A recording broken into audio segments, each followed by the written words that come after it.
अस्सलाम वालेकुम। अच्छा जी, आज हमने जो पढ़ना है वो है हमारे पास सी स्टेटमेंट्स। सी स्टेटमेंट क्या होती है, ठीक है। जो भी सबसे पहले आप हैश इंक्लूड प्री प्रोसेसर करवाते हैं, फिर मेन फंक्शन के अंदर आप जो भी स्टेटमेंट्स लिखते हैं ना वो हमारे पास आ जाती हैं सी स्टेटमेंट्स, ठीक है। ये सिर्फ इन चीज़ों का आपको कंसेप्ट होना चाहिए, बाकी आगे जो है ना वो लिखना तो ज़ाहिर सारे लिख ही लेते हैं।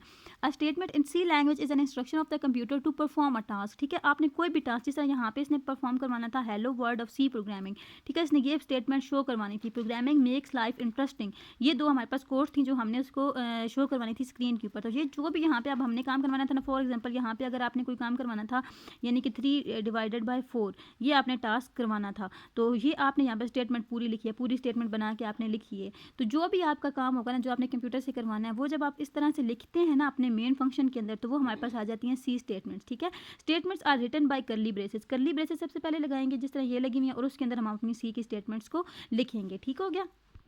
अच्छा जी, उसके बाद हमारे पास आ जाता है बग एंड डीबगिंग। बग होता है एरर, जब भी हमारे फंक्शन के अंदर, हमारे कंप्यूटर के अंदर कोई भी एरर आ जाता है ना, कोई भी काम जो हमसे नहीं हो रहा होता, जो आप गलत कर रहे होते हैं और वो एरर आ जाता है उसके अंदर, ठीक है। तो वो जब वो आता है वो उसको बोलते हैं बग, और जब हम उसको ठीक करते हैं तो उसको बोलते हैं डीबगिंग, ठीक है। Error in a computer program is known as bug. The programmer can make different errors while writing a program. A program cannot be compiled if contain any syntax error, because the compiler detect error and display error message to describe the cause of error, ठीक है। कि क्या होता है कि जब भी आप प्रोग्राम लिख रहे होते हैं तो ज़ाहिर है आपका हर तरफ ध्यान नहीं होता, कहीं पे अगर आपने सेमी कॉलन भी नहीं लगाया तो वो आपका एरर शो करवाएगा। तो ये कह रहे हैं कि कंपाइलर उस चीज़ को एक्सेप्ट ही नहीं करता जब तक उसमें कोई ना कोई एरर आ रहा होता है। सिंटैक्स मैंने आपको बताया था कि जब हम अपना प्रोग्राम लिख रहे होते हैं उसमें कोई एरर है तो वो आ जाता है सिंटैक्स एरर। तो ठीक है, जब तक ये एरर आप ठीक नहीं करेंगे तब तक ये एरर आपको देता रहेगा, और जब आप उस एरर को रिमूव करेंगे तो वो आ जाएगी डीबगिंग, यानी कि हम उसको डीबग कर रहे हैं, उसको चेंज कर रहे हैं, ठीक कर रहे हैं। उसके बाद आपका टाइप्स ऑफ एरर, ये इंपॉर्टेंट टॉपिक है, इसमें से आपके शॉर्ट क्वेश्चंस और मे भी इसमें से लॉन्ग भी आ जाए। सबसे पहले हमारे पास जो एरर की टाइप है वो है सिंटैक्स एरर, यानी कि हमने लिखते हुए कोई गलती कर दी है, हमने कहीं पे सिंटैक्स लिखना था। फॉर एग्जांपल हमारे पास कीवर्ड है मेन का, तो हमने मेन की बजाय MANI यानी कि इसकी स्पेलिंग आगे पीछे कर दी हैं, तो ये हमारे पास सिंटैक्स एरर है कि हमने लिखने में गलती की है, ठीक है।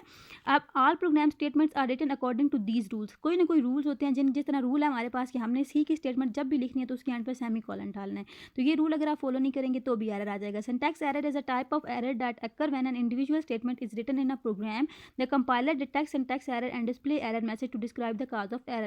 अ program containing syntax error can not be compiled successfully. यहाँ तक आप इसको कर लें, ठीक है, कि कंपाइलर तब तक उसको एग्जीक्यूट नहीं करेगा जब तक उसमें एरर आते रहेंगे। दूसरा आ जाता है हमारे पास लॉजिकल एरर। वो तो आपने लिखने में गलती कर दी, लेकिन यहाँ आपने जब लॉजिक बनाई है तो उसमें आपने गलती कर दी है, यानी कि आपने लगाना था सी इज़ ग्रेटर देन 5, आपने लिखना था, लेकिन आपने लिख दिया सी इज़ लेस देन 5, यानी कि आपकी लॉजिक ही ख़राब है।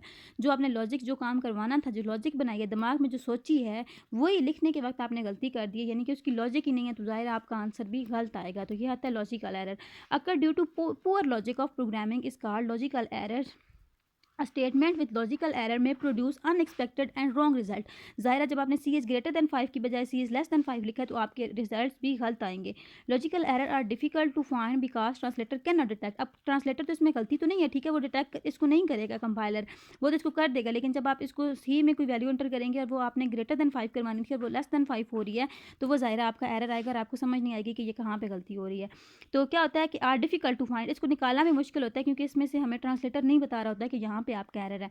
The logical error can only be detected by examining the program thoroughly. आप पूरा जब उसको थॉरोली पढ़ेंगे तो आपको समझ आएगी कि इसमें कहाँ एरर था। नीचे इसकी एग्जांपल एक कर लें कि अगर आपने एज ग्रेटर देन 5 लिखना था तो लेस देन लिखना था, तो आपने ग्रेटर देन लिख दिया, या आपने एवरेज में कोई गलती कर दी कि कैसे फाइंड करनी थी, यहाँ पे आपने मल्टीप्लाई लगा दिया जबकि आपने डिवाइड लगाना था, तो ये आ जाता है हमारे पास लॉजिकल एरर। दूसरा आ जाता है रन टाइम एरर। ये वो एरर होते हैं जो हमारे पास जब हम कोई प्रोग्राम रन कर रहे होते हैं तो उस वक्त आ रहा होता है, यानी कि लॉजिक में भी कोई गलती नहीं होती और आपने सिंटैक्स में भी कोई गलती नहीं की हुई होती। जिसने इसने यहाँ पे कहा है डिवाइडिंग ए नंबर बाय 0, कि जब भी आप किसी नंबर को 0 से डिवाइड करते हैं तो उसका आंसर इन्फिनिटी में आ रहा होता है, ठीक है। तो ये एक इलीगल स्टेटमेंट है ना, कि हम किसी भी नंबर को 0 से डिवाइड नहीं कर सकते। तो ये इस तरह का जब आप कुछ कर रहे होते हैं तो वो रन टाइम के ऊपर, जब प्रोग्राम रन हो रहा होता है तो उसमें एरर देता है कि ये नहीं हो सकता काम और आप ये करवा रहे हैं, तो ये ज़ाहिर इलीगल ऑपरेशन है, तो ये हम लोग परफॉर्म नहीं कर सकते, ठीक है। आगे इसी तरह इसकी भी एग्जांपल आपने करनी है तो उसको कर लें। उसके बाद हमारे पास आ जाता है debugging feature of turbo C++। इसको रहने दें।